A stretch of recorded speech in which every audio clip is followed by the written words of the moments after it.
Ардақты көпшілік қауым, мұсылмандар, бауырлар, ассаламу алейкум деп сәлем берген баршаларыңызға ва алейкум ассалам ва рахматуллахи ва баракату деп сіздерге жауап қайтарамыз. Алланың жақсылығында болыңыздар, өмірлеріңізге береке берсін, жақсылық сәттеріңіз көп болсын, түрлі жаманшылық, қайғы, қасіреттен, қиыншылықтан, уайым қайғыдан баршаларыңызды жаратқан Алла аман сақтасын.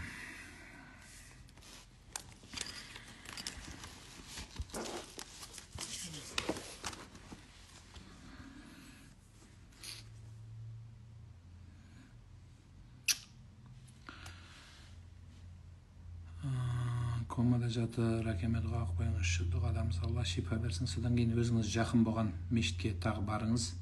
Сол мешітке барып, имамдарға атын жазып берсеңіз, дұға қояды.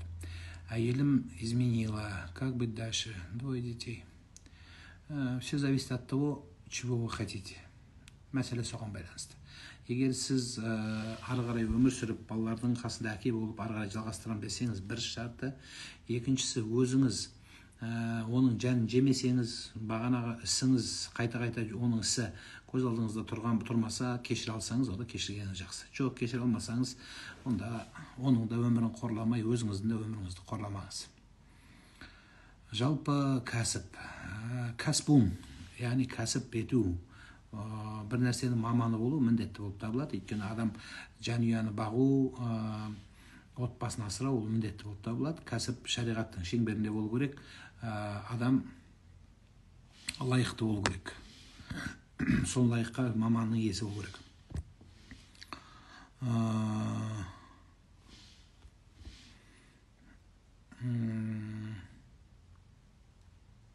Саламатсыз ба, тахаджуд оқығанда сұраған тілекті қай бөлігінде сұрап айтады дейді. Білмеймін едім, намазда хабарым жоқ еді. Соңында сұрағаныңыз жақсы болады. Ең жақсы соңында сұрағаныңыз жақсы болады. Әдемі сақалым бар, бірақ госслужбаға жұмысқа көрсем алып таста дейді. Сақал қалдырған дұрыс па, или жұмыс дұрыс па дейді. Екеуі де дұрыс па бар болса. Енді сақалды лайықты қойыңыз, меніңше сіздің госслужбасына ешкім тиіспейді. Үй мысығына кастрация, стерилизация жасауға бола ма, күнә емес пе дейді. Негізі жасамаған жақсы. Егер үйіңіз мышық қана болып, мышықтардың барлығы джентльмен мышықтар кеп, бұрғаш мышықтар кеп, девушкалардың салонын айланып кетсе, мышық қана болып үйіңіз. Онда кастрация жасауға рұқсат.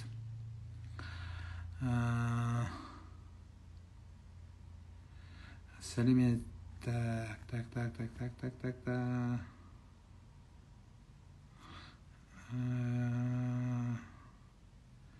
Намазды қалай бастасам болады? Тұрып бастай бересіз. Біреуден болса да бастай беріңіз. Ғұсыл дәреттен кейін дәрет алу керек па дейді. Жоқ, қажет емес. Өйткені дәретіңіз алынды, ғұсыл алынды. Алсаңыз жақсы нұр ала нұр деп айтылады. Бірақ негізі шомылғаннан кейін дәрет біздің ханафи мазхабы бойынша бар деп есептелінеді. Бейіт басына барғанда өлген адам бейітін 3 рет айналу керек деген ондай нәрсе жоқ. Ешкім айланбайды, айлану дұрыс емес. Жалпы қайтыс болған адамның басына айланудың қажеті жоқ. Сапар намаз туралы сұрағым келеді. Өзіміз қаладамыз, ауылға ата-анамыз үйіне барғанда толық оқимыз ба? Сіздер қаланың тұрғыны болғандықтан, өз сол ата-анаңызда сапармен оқығандарыңыз күндеріңізге байланысты, және ол жерде тұратын адамдарға байланысты. Ата-ананың үйі болуы мүмкін, ата-ана болмауы мүмкін да. Сол жағдайларға қараған дұрыс болады. Сол кезде, яғни адамы жоқ болса, үйі болса, онда сапарда боласыз. Қарызға тығып, қашып кеткен адамға не айта аласыз дейді. Полицияға барасыз, полициямен шешесіз бұл мәселені. Алкоголь ішкен соң 40 күн намаз қабыл болмайды деген рас па? Немесе оқи беруге бола ма? Алкоголь ішкеннен кейін намаз қабыл болмайды деп ешкім айта алмайды. Иманның нұры шығады деген мәселемен қабыл болмайды деп кейбіреулер қатты айтып жүреді. Қабыл болады, сауабы болмайды. Яғни ішкеннен кейін сіз намаз мастығыңыз кеткеннен кейін намазды оқисыз. Дәрет алып намазыңызды оқисыз, бірақ намаздың сауабы болмайды, бірақ бәрібір оқу керек боласыз. Прошла курс Корана, но плохо читаю. Будет ли принято? Конечно, даже за то, что вы плохо читаете, будет даже воздаяние. Поэтому читайте. қыз баланың тұсауын кесу туралы айтыңызшы. Дұға қылып қыз баланың тұсауын жақсы бір ер адамға кестірген жақсы болады. Аға, маған жауап айтпайсыз. Ата енемен тығылып таң намазын оқып жүрмін. Қабыл болсын. Жүрегім тынышталмай жүр, не істесем болады? Алланы еске алу жүректі тыныштандырады деген қағида бар. Перзент сүймеген әйел жайлы мәлімет беріңізші. Құранда не делінген? Алла тағала өзі қалаған адамына ұл береді, қалаған пендесіне қыз береді, және қаласа екеуін де бермейді деген үкім бар. Алла өзі шешеді. Сіз үмітіңізді үзбеңіз, дұғаңызды қылыңыз, бірақ баланы өмірдің целі деп қоймаңыз, сонда балалы боласы бұйырса. Дұғаларын көбірек оқыңыз. Күйеумен ажырасу үстіндеміз, мамасы ажырас деп отыр, соның айтқанын ғана жасайды, не істеу керек? Күйеуді ұстап қалыңыз, бекерден бекер емес, ұстап қалыңыз, ұстағаныңыз жақсы болады. Мамасының айтқанын істей бермейді әркім, сенде де кінә бар шығар, мүмкін кінә жоқ болса, күйеуіңізбен ортаңызды реттесеңіз жақсы болады. Ассалаумағалейкум, ұлымның тұсауын кестірсем жақсы, кесіп береміз. 40 күн дұға қабыл болмайды деген қайдан шыққан, қайдан екенге 40 күн қабыл болмайды деп айтып берсеңіз. Иманның нұры шыққаннан кейін дұғалар қабыл болмайды деген сөз, жаңағы енді күнәға бармасын деген қорқыту мәселесінде бір нәрседен қайтару мақсатында айтылған нәрсе. Сондықтан солай біз де айтамыз, бірақ негізі намазын оқи береді бәрібір. Нұрлан аға, Кореяға келесіз бе? Иә, мен визам бар, визам ашық, бұйырса баратын ниетіміз бар.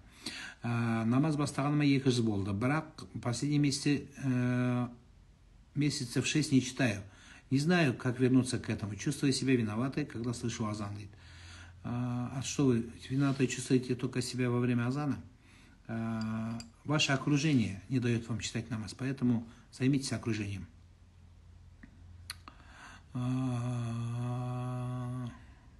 Зекет бергенде міне зекет беріп жатырмын деп айтып береміз бе, берген адамға, или сыйлық бергендей береміз бе? Сыйлық бергендей берсеңіз болады. Өйткені алған адамға, алушыға зекет алу үшін алып жатқандығын білмесе де болады. Ал енді беруші, берген адам зекет беріп тұрғанын өз анық білу керек. Сонда ғана зекеттің шарты болады. Ал алушыға мә деп зекет бердім десең, ол ренжіп те қалуы мүмкін. Mesela қайыршым ба, бейшарам ба деп. Сондықтан айтпаған дұрыс та шығар.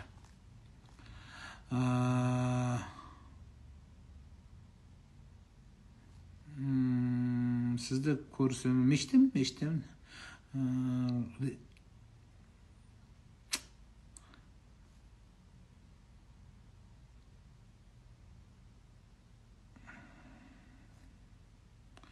Сол қырыммен ұйықтасам жайсыз түстер көремін. Оң жағыммен олай емес. Неге олай? Себебі сіздің жүрегіңізде кінәрат бар. Жасыңыз келіп жатыр, қарындасым. Имам Хасан Басри айтады, адамның өмірі бір бөлшектерден тұрады дейді, мына пазл сияқты. Жасың келген сайын, әр күн, әр сағат өткен сайын бір пазлдан бұзыла береді. Соның ең соңында адам әлсіреп жас келгенде жүрек сыр береді, давление сыр береді, жүге сыр береді, бүйрек сыр береді, көз сыр береді, содай.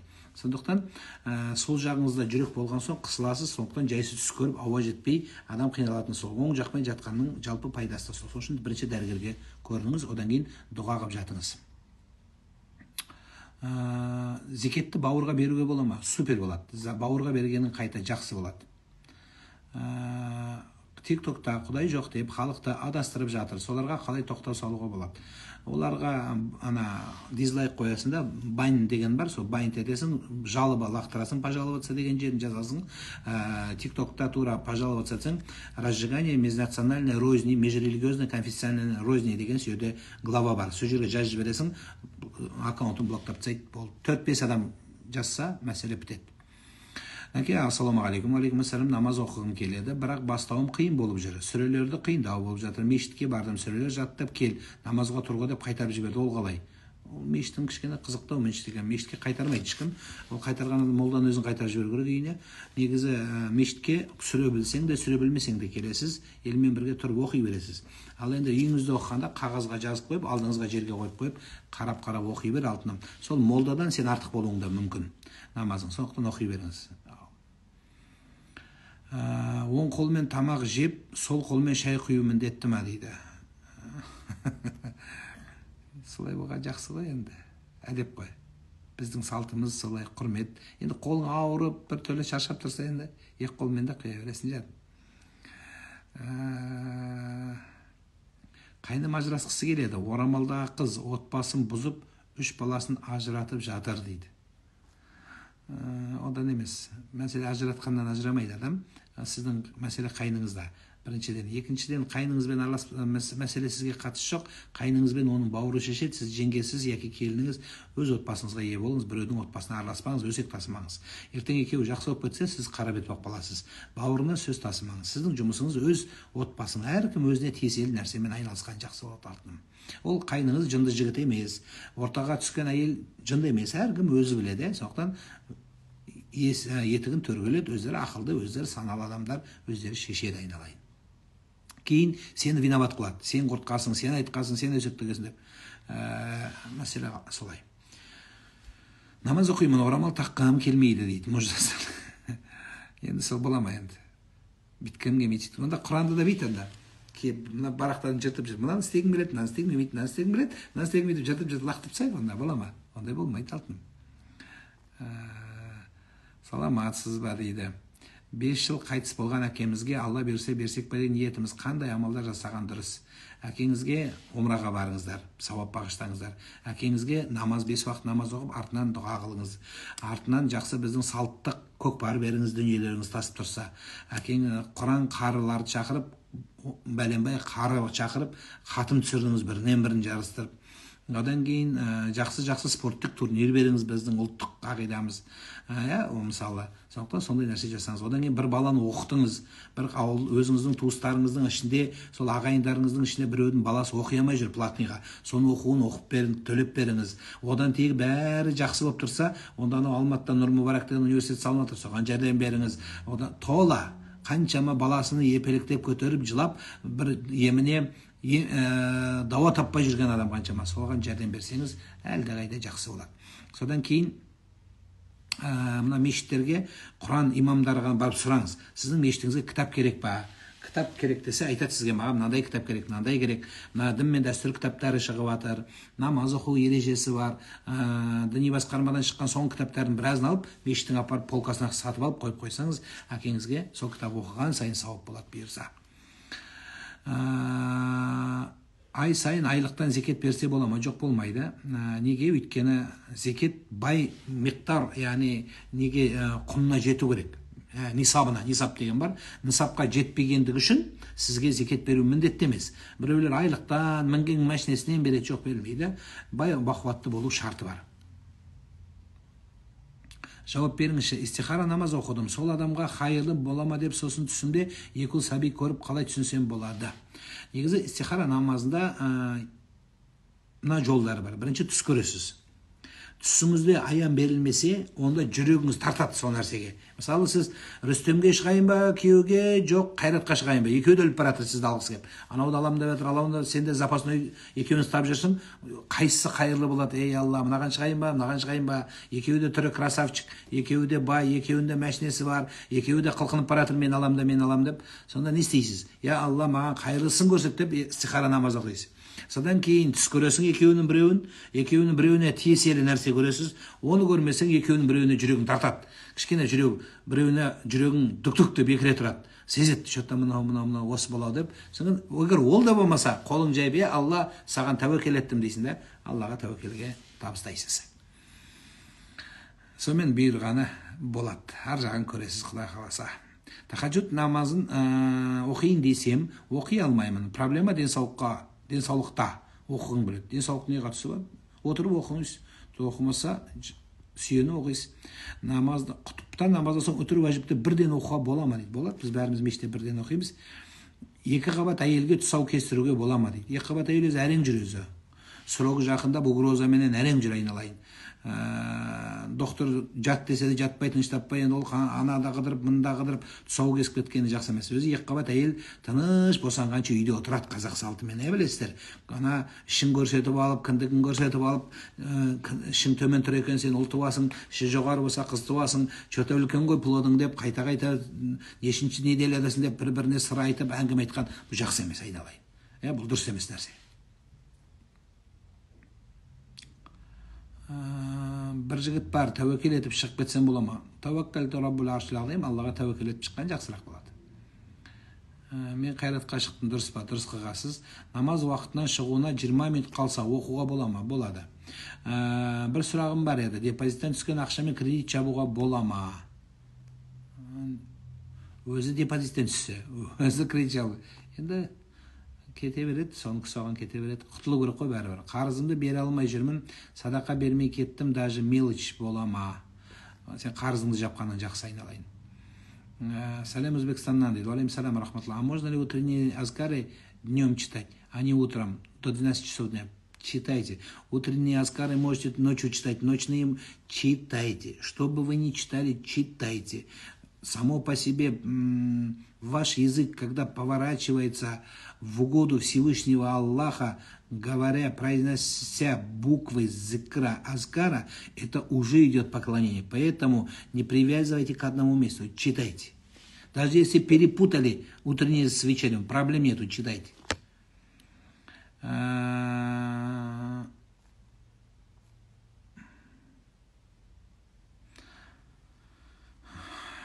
Өмірге келген балапандарының жүрегі ауырады, дұға, Алла шипа берсін.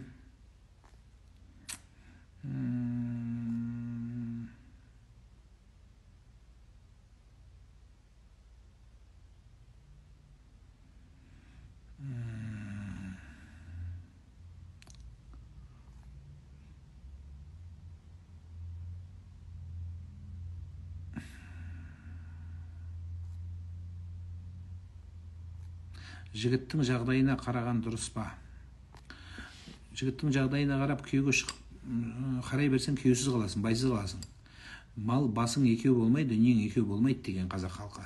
Сондықтан айналайын, басыңды қос, кейін екеуің бірлесіп, ол төсегін алып келеді, сен екі төсегінді алып келесің, екеуін двойной төсек алып тігіп қоясың, одноместный, сен двуместный болып сөйтіп құраласың. Дүние таппайтын еркек болмайды, құрарын айт дейді. Сен құрары боласың оны. Оны күтпе жаным. Жағдай болады, жағдай жоқ. Ондай болатын болса, күйеусіз қалып қаласың жаным. Сондықтан шыға бер. Ұстаз, өмірімде сәтсіздікке толып кетті, не істесем болады? Намаз жауап береді, намазбен сөйлесесің, Алламен сөйлесесің. Сол жауабы сол жерде болады. Ораза кезінде тұрып оқыдым, ал қазір тахаджудты тұра алмаймын. Будильник қойыңыз. Енді тахаджуд шарт емес, сүннет намаз оқысаң жақсы, оқымасаң ешқандай мәселе жоқ. Бірақ 5 уақыт намазыңызға бекем болыңыз, Тахаджудке тұрудың ең жақсы жолы Алланың әмірін орындаған адамдар ғана тұра алады. Рамазан айынан кейін Шәуәл айының оразасын ұстап, ең соңғы күн ұстауға үлгермедім. Сол күнін қаза ретінде ұстаймыз ба дейді. Жоқ, ұсталмайсыз. Нәпіл оразалар қаза етілмейді. Нәпіл оразалар қаза етілмейді. Әйелім кетіп қалды, ажырасам дейді, не қылсам? Кешірім сұра барып. Кешірім сұра, сенсіз өмір сүремайым, мен ақмақ болдым деп кішкене на колени тұр, енді жатағама жерге, елдің көзінше. Енді шама келгенше кішкене өзіңді кінәлі қылып сөйтіп айтып алып кел. Әйелдің жүрегі бос, әйел нәзік болады, кешірімді болады, жүрегіне Құдай мейірім салған болады. Сондықтан бірінші Құдайдан сұрап дұға қыл. Қателігіңді түсіндің бе сен бірінші? Бірінші қателігіңді түсін. Не үшін кеткен өзіңе сауал қой, жаз. Мен мынандаймын деп жаз. Соның ответін бүйткенге бүйту керек деп. Әбден қателігіңді түсінбесең, онда әкелмей қой оны. Ол әкеліп тағы да ыржың-дыржың қылып үйдегілердің есін аударып, Құдай жекжаты жынды қылма. Сен бірінші өз қателігіңді түсін. Не үшін кетіп қалды де. Өзіңді полный түсін. Енді бұның түзетілу жолы мынау де. Содан кейін барып, соны білді, соны барып мен мына жерде қате жібердім деп кешірім сұра. Кішкене жыласаң да болады. Бірақ ешкімге көрсетпеймін, сәпсем өліп қалған екен демесін. Бірақ дұрыс болады, алып кел айналайын. Одан жаман болмайсың. Енді келмеймін деп жертек білесе, зорлап қатын қылмайсың ешкімді. Күні бойы жұмыстамын, мұғалімін, намазды тек кешке жинап оқимын, қате ма дейді. Намазды уақытта оқылмаған үшін әлбетте қателігі бар. Уақыты парыз болады Алланың әмірімен. Енді жағдайыңызды өзіңіз білерсіз, мен сіздің жағдайыңызды білмеймін. Сондықтан үйде кейін қазасын оқисыз. Қазаға сауап берілмейді. Бейт басына түстен кейін болау ма? Ол жақта выходной жоқ, түстен кейін после обеда деген мәселе жоқ. Бара бересіз, дұға қыла бересіз. Бірақ қаншалықты қажеті бар? Яғни сіз дұға жасау үшін болса, бармай ақ та дұға жасай берсеңіз болады. Яғни бұл жердегі айтайын деген сөзім, жатып алмаңыз да барып ол жаққа. Мүмкін аптасына, мүмкін айына, мүмкін әркім өзі біледі ғой, енді жағдайға қарай көреді. Кейбіреу болады, айлап жылдап жатып алады, дұрыс емес. Мен былтыр қарыз едім оразаға, соны биыл өтесем бола ма? Болады. Бас киімді біреуге беруге бола ма? Болады. Киетін адам болса, бергенде емес мәселе. Сен киесің бе деп сұра. Сен бересің, ол алып лақтырып жіберсе, быкус деген болады. Быкус. Содан кейін иіс болады адамда. Содан перхет деген болады. Содан иіс болады. Любой бас киімді бүйтіп деп иіскесең, иісі страшный болады. Сенің иісіңмен ананың басының қотыры бір жерден шығып кетуі мүмкін. Сен басында дерматит болуы мүмкін, бит болуы мүмкін. Мысал да енді. Оған ұнамауы мүмкін. Сондықтан сен сұра, мәселе беруде емес. Мәки деме. Мен киесің ба, мен бас кием деп сұра. Кием десе ғана бер. Әйтпесе, мынаны киіп ал деп берсең, бұлай шығады да, енді саған қарсы шығамайды ол. Ары қарай шығады да, пошел, онда лақтырып жібереді, біреудің кимейін деп. Қазір адам андай кіршіл, біреудің затын біреу қабылдамайды, жиркеншек болып кетті. Сондықтан солай. Быкус деген сондай бар. Сұра, саған ұнай ма, киесің ба деп. Кием десе бер, кимеймін десе онда вообще көтерме. Модадан шығып кеткен, шашы бет қайырылып қалған, бүйтіп мыжылып қалғанды бүйтіп берсең, кім кетті мыжылып қалғанды? Şimdi дұрысын бер, новыйын алып бер. Ағайынмен жақсы болғың керек екен, новыйын сыйла. Дәретсіз таспих ұстауға бола ма? Болады. Тек қана Алла Мұхаммед деген жазуы бар, тәспилер бар. Соларды ұстаған дұрыс емес. И вообще ондай тәспілдің керек жоқ. Мына тәспілерде болады, Алла Мұхаммед деген жазушы, солар тәспіл сол ұстаудың қажеті жоқ. Мен больницада жатырмын дейді. Алла шипа берсін. Алланың қалауымен уақытынан бұрын босанып едім дейді. Операциямен 22 апталық болып дүниені есігін ашты балапаным. Аллаға шүкір, осында уақытын бұрын дүние ашқан. Жақсы айналайын, құтты болсын. Құтты болсын. Бүкіл Қазақстан болып құттықтайық енді сен жаным, рахмет. Қайтыс болған адамды жерге қоймай жатып Құран оқуға болмайды дейді. Сол дұрыс па? Мәйіттің қасында Құран оқу мәдепсіздік деп айтылады. Мысалы, мына жерленбеген адам тұрса, соның қасында Құран оқыған жақсы емес дейді. Ал енді басқа жерде оқып жатады, бірақ біздің Қазақстанда оқымайды. Біздің Қазақстанда жерлеп барып оқиды, дұрысы сол. Мен уже 2 айдан астам Уақиға сүресін оқып жүрмін, бірақ 5 намаздан кейін қаншалық дұрыс? Оқи бер жаным, оқи бер.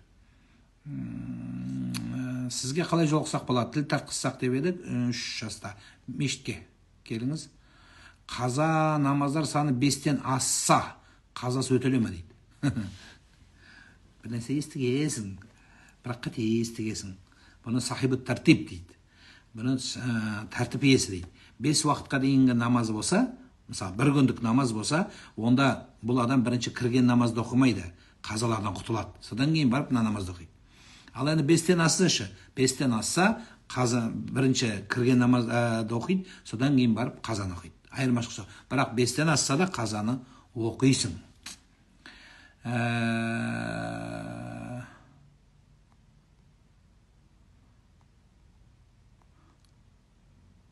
Ассаламағалейкум. Так, қадетті. Ұстаз жауап беріңізші, үлкен әжеміз құлап қайтыс болды. Болғанын балаларым көрді, қорқып қалды ма деп уайымдаймын.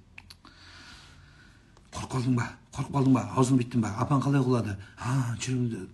Мына жоқ нәрсені шақыра бермесеңіз, бала ол бала, бүгін көргенде ұмытып қалады, ертең жүгіріп жүре береді. Кішкене нәрсе, наверное, содан оқыған, сол кемпір өлмеу керек еді, сол кемпір құламау керек еді деп, үйдегі күйеудің миын жеп, одан молдаға барып, ол тағы молда бәрі жабылып, бүкіл Қазақстан болып, сен одан жоғары молдаға жіберіп, қанша проблемаға өтіп жібересің.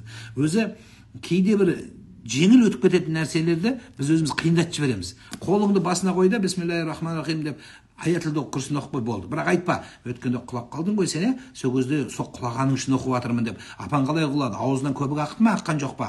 Қалай құлады? Басымен құлады ма, аяғымен құлады? Керегі жоқ кішкентай балаға. Бала құлағаның өзі де құлап жатыр. Сондай нәрсе, оны бүйтіп көбейте берсеңіздер, ауыра береді, проблема шыға береді алтын. Мәйіт үйде болғанда мүлік сүресін оқыдым. Мәйіттің қасында мүлік сүресі оқылмайды дедік. Егер адам оқып қойса, басқа бөлмеде, басқа жерде проблема жоқ. Тағы да айтам, біздің Қазақстанда оқымайды. Сондықтан кітаптарды арабтар оқиды екен, Түркия оқиды екен деп біз оқымаймыз. Біз Түркияға, Арабияға қарамаймыз. Біздің дініміздің, біздің ата-бабамыздан бізге келген салт болған нәрселер бар. Ұлттық құндылықтарымыз бар. Шариғатта бола ма?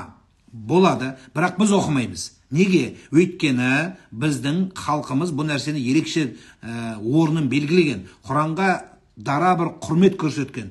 Сондықтан тағы да айтам, жай мәйіт жерленбей тұрып Құран оқылмайтын біздің елімізде үрдіс бар. Жамбасы жерге тигенше деген сөз бар. Сондықтан сол қағиданы ұстап қалуымыз керек. Біреуіміз Арабияға қарап, біреуіміз Түркияға қарап, біреуіміз Италияға қарап, басқа жаққа қарап халықты жындығып бітірдік. Сондықтан бұрыннан келе жатқан ата бабамызда Құран оқылмай ма? Оқылмаған дұрыс. Түркияда оқиды екен, біз де оқиық па не? Татар халқы жоқ. Татар болсын, басқа болсын, бізде өзіміздің ұлтымыздың құндылықтары бар.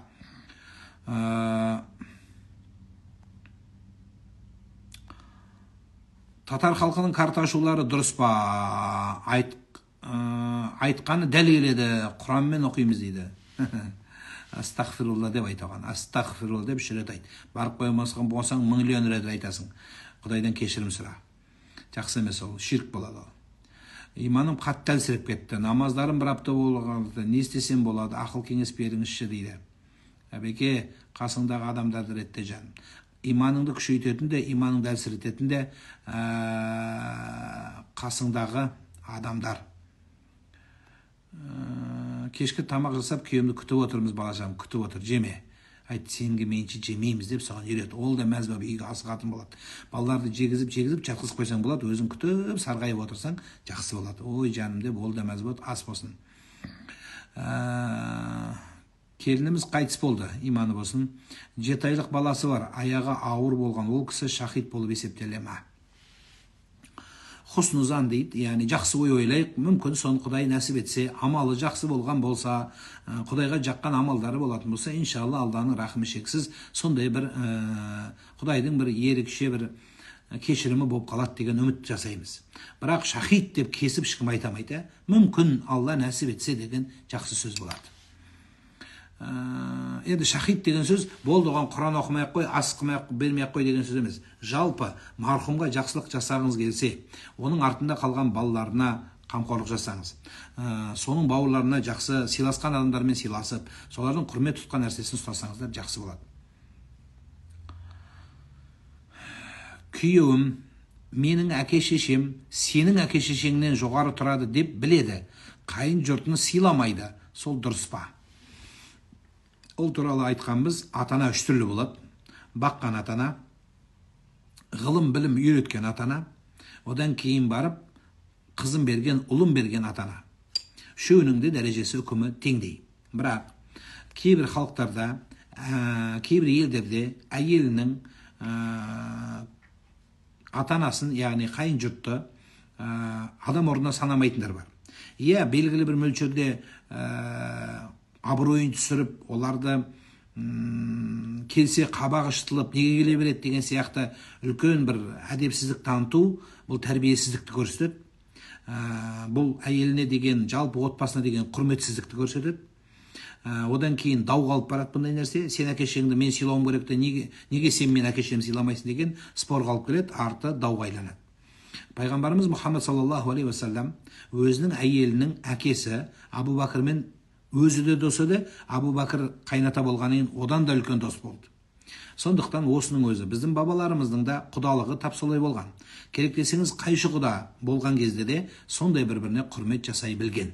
Сол үшін айтпақ болғаным, әлбетте еріңіздігі дұрыс емес. Енді сіз де ол жерге, ол ортадағы жыртысты бітейтін, бітіс қылатын сізсіз. Яғни, ой, сен менікі сыйламасаң, мен сенікін сыйламайым деп айғайлап, төбелес шығарып, ол сені ұрып, сен полиция шақырып, содан сенің төркіндерін келіп қырғын шығарып, сөзден сөз көбейіп, дау-дамайға жеткізбей-ақ, жарайды, уақытысы келер, өзі түсінер деп қойғаныңыз жақсырақ болады.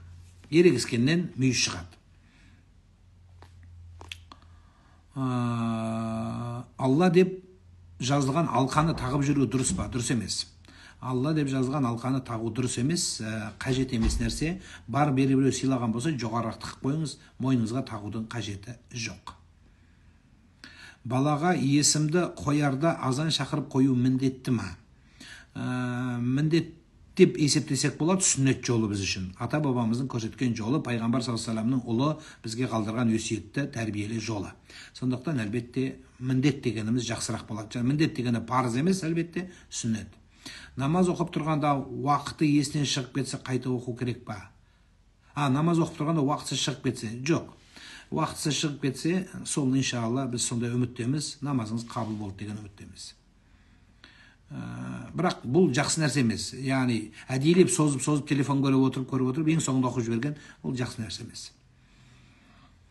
Қайтыс болған әкеме деп духа намазын оқуға бола ма? Жоқ, қайтыс болған адамға намаз оқылмайды. Оның намаз оқылып кетті. Бір рет намаз оқылып кетті, оның аты жаназа. Жаназа оқылған адамға намаз оқылмайды. Намаздан кейін дұға қылуға болады, бірақ намаз оқылмайды. Қандай намаз болса да.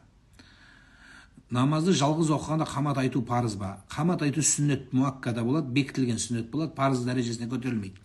Қамат айтпай намаз оқылса, намаз қабыл болады, бірақ кемістікпен қабыл болады. Яғни пайғамбарға құрметсіздік болады, айтқанда мойынсұнбаушылық болады. Құранның аятына да түбі мойынсұнбаулыққа алып барады. Неге? Өйткені Алла Құранда солай айтады: Аллаға мойынсұн, пайғамбарға мойын ұсыныңдар деген қағидаға қарсы шыққан боласыз. Қарызға алған тамақ немесе киім адал ма? Адал болады, егер қарызын уақытында берген болсаңыз. Қарыз тұрғанша адал болады, бірақ беруіңіз керек болады. Көршілердің Wi-Fi-на рұқсатсыз қосылуға болады ма? Болмайды, арам болып есептелінеді, біреудің ақысы болып есептелінеді. Алла деген жазуы бар, малды не істеу керек? Бордақылап, семіртіп жеп, сойып жеу керек. Егер қорқсаң, молдаға апарып беру керек. Молда бала шағасымен сойып жеп алады, қарындары тоқ болып, Алланың атымен сізге дұға қылып, жақсы болады.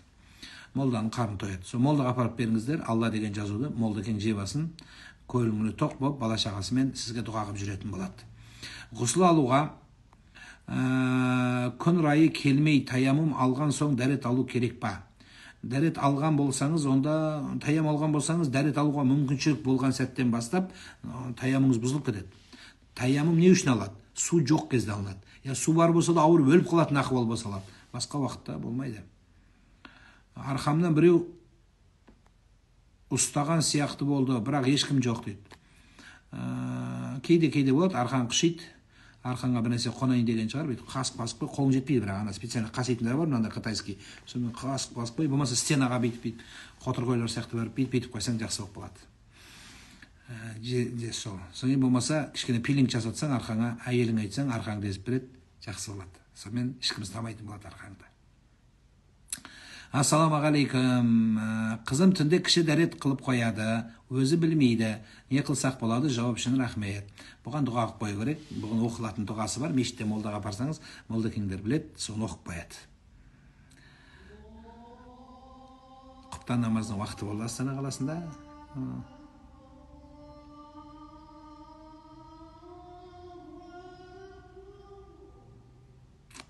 Өлген адам мен құшақтады дейді, тамаша, жақсы, түсіңіз қайырлы болсын, түссе дақасын беріп қойыңыз.